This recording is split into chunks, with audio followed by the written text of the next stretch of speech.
Tabi pun, selamat pagi. Pemirsa Berita Lampung kembali hadir menjumpai Anda. Bersama saya Iin Hermayani. Sejumlah berita aktual dan beberapa informasi menarik lainnya telah kami siapkan untuk Anda. Berikut berita utama hari ini.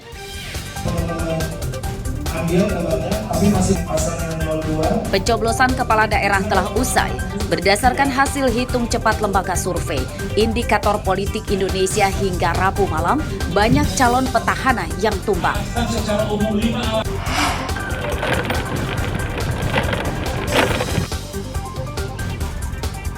Ribuan warga register 45 Mesuji tidak bisa ikut pilkada.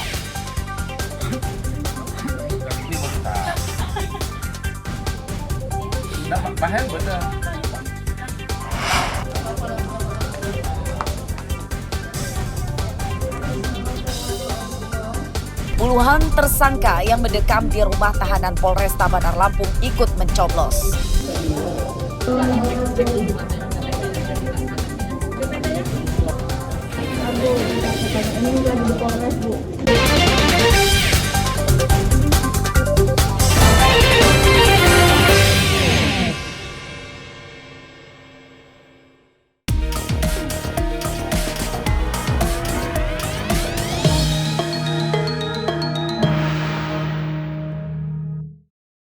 Bagi kerja pemerintah, apabila pelayanan publik. Banyak pasangan calon petahana pada pilkada di Lampung yang tumbang dalam perolehan suara. Hal tersebut berdasarkan hasil hitung cepat lembaga survei Indikator Politik Indonesia hingga Rabu sore kemarin. Para calon petahana tersebut kalah oleh pasangan calon baru pesaingnya. Pasangan calon gubernur petahana Arinal Junaidi Sutono kalah telak oleh pesaingnya pasangan calon Rahmat Murzani Jausal Jihan Nurlela. Dari hasil hitung cepat hingga pukul 17 kemarin, pasangan Rahmat Mirzani Jihan memperoleh 82% suara, sedangkan pasangan calon petahana Arinal Sutono hanya memperoleh 18% suara. Selain itu, calon petahana Lampung Timur, Lampung Tengah, Lampung Selatan, Metro juga tumbang oleh calon pesaingnya. Pada posisi 84% itu pasangan 01 Arinal dan Sutono itu hanya memperoleh 17,17%, dan pasangan nomor 2 Rahmat dan Rahmat Jihan ini pada posisi 82,83%. Artinya dengan perbedaan yang sangat jauh ini, meskipun posisi data masuk baru 80%, sudah bisa disimpulkan bahwa pasangan 02 itu memenangkan pilkada gubernur ya. Hanya 40%-an, sekitar 39,5% pemilih Lampung itu bisa mentoleransi politik uang. Sisanya ini good news saya kira ya, hampir 60%, 55,8% dan yang tidak tahu itu hampir 60%, itu menyatakan tidak bisa menerima politik uang. Hasil hitung cepat tersebut hanya sebagai gambaran perolehan suara pada pilkada kemarin. Sedangkan untuk hasil resminya akan tetap mengacu pada hasil penghitungan dari Komisi Pemilihan Umum atau KPU. Robi Laste melaporkan dari Bandar Lampung. Secara umum ya, alasan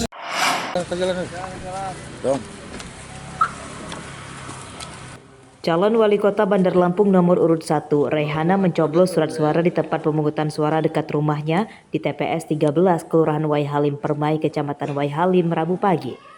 Rehana datang bersama anggota keluarganya pada pukul 10 waktu Indonesia Barat dengan mengenakan kebaya berwarna putih.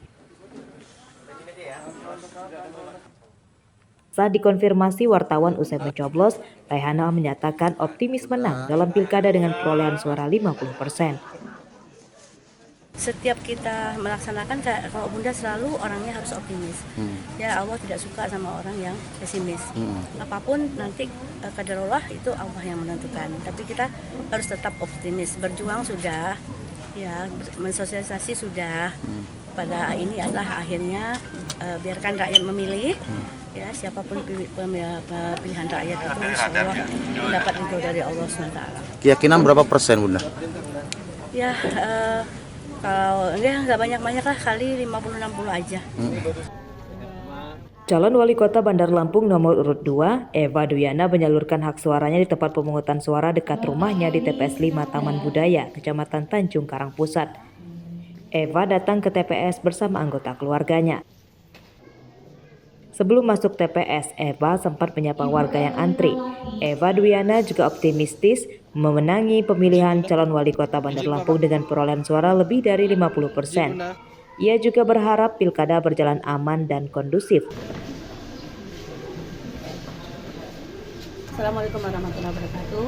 Pertama, semua warga masyarakat Bandar Lampung yang memang sudah dapat suara-suara, ya, undangan datang, dan juga yang belum, ya, pakai KTP bisa datang ke TPS masing-masing, dan harapan kita semua warga masyarakat Kota Bandar Lampung antusias untuk pemilihan wali kota dan gubernur. Damai juga ya Bun ya. Alhamdulillah, Bandar Lampung luar biasa. Bunda, Bun, terkait hasil gimana optimis kita Bun ya? Hasil itu. Bismillah, nanti kita lihat.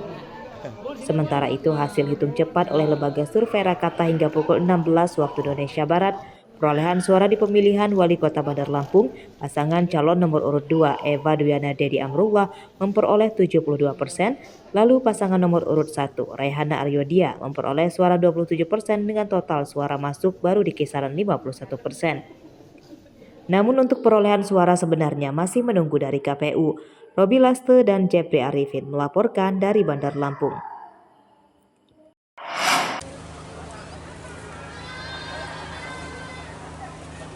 Presiden Prabowo Subianto menggunakan hak suaranya di Desa Bojongkoneng, Kabupaten Bogor.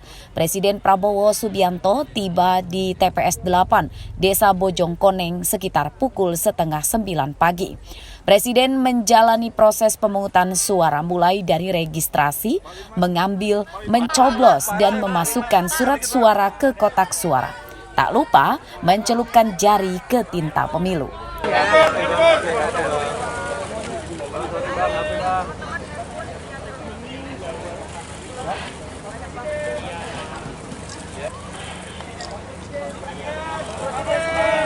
Usai menggunakan hak suaranya, Prabowo menilai jalannya pilkada tahun ini cukup baik. Ia pun menegaskan jika warga bebas memilih siapa calon kepala daerahnya. Selain itu, ia berpesan kepada seluruh calon kepala daerah agar tetap kompak dan bekerja sama untuk melayani rakyat. Sistem sudah berjalan, kita sudah melaksanakan berkali-kali ya. Ini bukan yang pertama kali, sudah pemilihan berkali-kali. Saya kira kita sudah matang, diakui. Pasti ada yang baik, ada yang kurang, ya kita perbaiki semua. Oke? Pemilihan ya terserah rakyat, milih yang baik. Ya. Pak, pesannya untuk yang nanti calon kepala daerah yang menang ataupun yang kalah, ada pesan nggak Pak? Untuk yang menang dan yang kalah nanti? Iya, setiap pemilihan kan pasti ada yang menang, ada yang kalah. Ya harus kerjasama. Ya yang menang harus menjadi pemimpin untuk semua. Yang kalah harus bekerja sama. Yang penting melayani rakyat, bekerja untuk rakyat. Saya kira itu.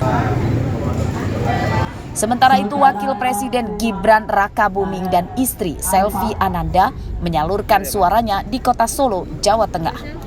Keduanya mencoblos di TPS 18 Manahan, Kota Solo. Wapres Gibran Rakabuming dan istri tiba di lokasi TPS 18 Manahan sekitar pukul 10.25 menit. Kedatangan mantan wali kota Solo itu menarik perhatian warga di lokasi pencoblosan. Usai menunggu antrian, keduanya menuju ke bilik suara untuk menyalurkan suaranya.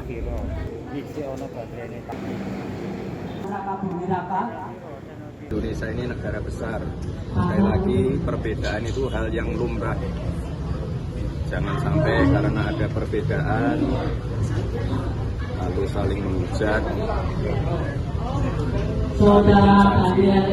Sekali lagi, yang namanya perbedaan itu mendewasakan demokrasi kita. Yang namanya perbedaan itu mewarnai demokrasi kita. Itu nggih, terima kasih teman-teman media semua. Ya, tetap tenang, tetap tertib. Kita tunggu saja proses nanti sampai akhir. Setelah mencoblos, Wakil Presiden meminta warga untuk menghargai adanya perbedaan dalam pelaksanaan pilkada. Wapres berharap pilkada serentak ini berjalan damai dan lancar. Semua pihak juga diminta untuk tetap menghormati pilihan masing-masing. Tim Liputan melaporkan.